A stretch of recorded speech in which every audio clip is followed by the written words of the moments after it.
Vamos a hablar ahora de los compuestos ternarios. La primera categoría que vamos a analizar de compuestos ternarios son los hidróxidos.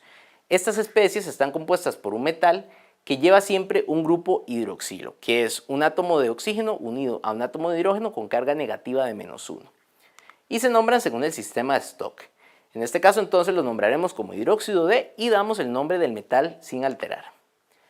Los ejemplos en este caso es la especie que se forma entre el grupo hidroxilo y el sodio, que lleva el nombre de hidróxido de sodio. La especie que se forma entre el grupo hidroxilo y el aluminio, que lleva el nombre de hidróxido de aluminio. Y la especie que se forma entre el hidróxido y el hierro, que lleva el nombre de hidróxido de hierro 3.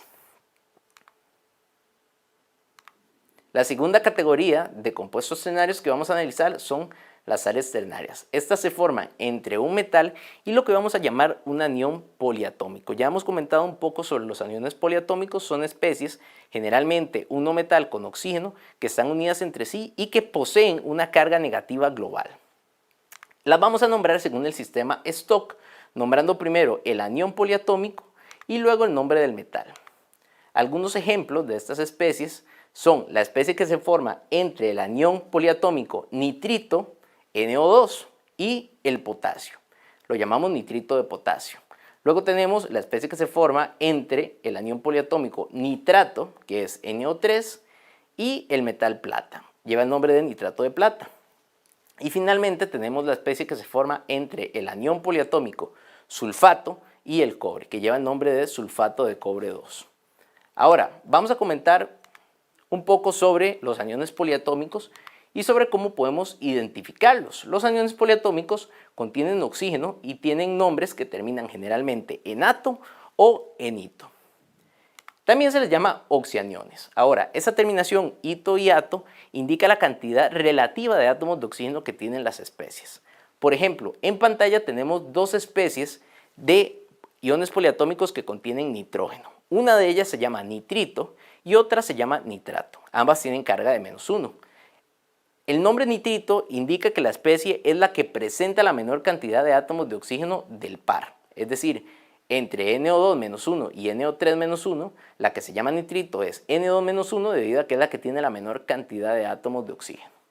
La especie que tiene la mayor cantidad de átomos de oxígeno la vamos a llamar ion nitrato. Vamos a colocarle siempre la terminación ato. Ahora es importante que tengamos el cuidado de entender que la terminación ito no significa que tenemos dos átomos de oxígeno, ni la terminación ato significa que tenemos tres átomos de oxígeno. Simplemente nos están indicando cuál especie es relativamente la que tiene la menor cantidad de átomos de oxígeno y cuál es la que tiene la mayor cantidad de átomos de oxígeno. Esto lo podemos ver ejemplificado si observamos el siguiente conjunto de especies. Tenemos por una parte el anión poliatómico que tiene azufre y 3 átomos de oxígeno y una carga de -2, y un anión poliatómico que tiene un átomo de azufre, 4 átomos de oxígeno y una carga de -2. Vemos que la especie con menos átomos de oxígeno es la que lleva la terminación ito, ion sulfito, y aquella que tiene la mayor cantidad de átomos de oxígeno es la que lleva el nombre con la terminación ato, en este caso ion sulfato. También podemos encontrar algunos aniones poliatómicos que contienen los prefijos per o los prefijos hipo. El prefijo per indica que tenemos un átomo de oxígeno en el oxianión adicional en comparación con la terminación ato. Y el prefijo hipo indica que tenemos un átomo menos de oxígeno en el oxianión en comparación con la especie ito. Este fenómeno lo podemos ver ejemplificado con las especies de los oxianiones de cloro. En este caso en específico tenemos los dos oxianiones básicos que son el ion clorito, formado por un átomo de cloro y 2 átomos de oxígeno, y el ion clorato, formado por un átomo de cloro y 3 átomos de oxígeno. A partir de estas dos especies podemos también tener una especie que tiene menos átomos de oxígeno que el ion clorito, que es la especie con solamente un átomo de oxígeno. En este caso la especie lleva el nombre de ion hipoclorito. También podemos tener el caso de una especie que tiene más átomos de oxígeno que la especie con la terminación ato, que es clorato. En este caso, la especie que tiene más átomos de oxígeno sería cloro con 4 átomos de oxígeno y lleva el nombre de ion perclorato. En la tabla se les presenta ahora una lista con los oxianiones o los iones poliatómicos más comunes y con la carga que estos suelen tener. En algunos casos podemos hacer relaciones básicas para poder aprendernos cuál es el nombre del oxanión y cuál es la carga. Por ejemplo, podemos ver que todos los oxaniones que contienen átomos halógenos, como el cloro, como el bromo o como el yodo, pueden presentar 4 especies: el hipoclorito, el clorito, el clorato, el perclorato, el hipobromito, bromato, bromito y perbromato, y así sucesivamente. Y todas estas especies tienen la misma cantidad de átomos de oxígeno relativos a su terminación y a su prefijo, y también tienen la misma carga o estado de oxidación, que es lo que nos indica la tabla. También podemos encontrar algunas otras especies oxaniones bastante importantes, como el nitrito y el nitrato, que tienen carga -1, el permanganato, que tiene carga -1, el acetato, que tiene carga -1, los sulfitos y los sulfatos, que tienen carga -2, otras especies que tienen carga -2, como el tiosulfato, el carbonato, el manganato, el cromato, el dicromato, los silicatos también. Inclusive podemos tener algunas especies con cargas negativas de -3, como el fosfito, el fosfato, el borato, el arsenito, el arseniato, el aluminato, y tenemos finalmente el hidroxilo con carga -1, y la única especie positiva que tenemos en el conjunto, el amonio, con una carga de +1. Es importante también recordarles que en el libro también tienen tablas similares a esta que estamos viendo en pantalla, con algunas otras especies que es importante conocer, así que es recomendable que también revisen la bibliografía que tienen en los libros de texto. Vamos ahora con la nomenclatura del siguiente compuesto ternario, que son los oxácidos. En este caso se forman entre hidrógeno y un anión poliatómico. Estos se nombran usando la palabra ácido y una terminación especial que va a depender de cuál es la terminación del polianión.